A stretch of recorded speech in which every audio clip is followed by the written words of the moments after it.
Знаете, я хочу показать вам сухоцвет Хасмантиум. Вот он такой красивый. У нас идет разные цвета есть. Я хочу примерить его вот в этой вот вазочке. Вот такой малиновый, яркий, насыщенный цвет.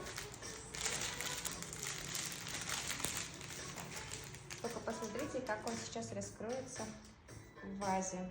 Вот. Смотрите, какая прелесть.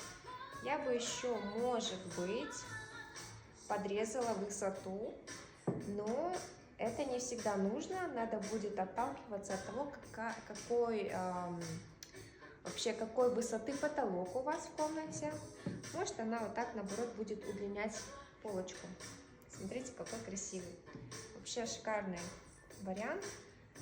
Просто оживить какой-то уголочек.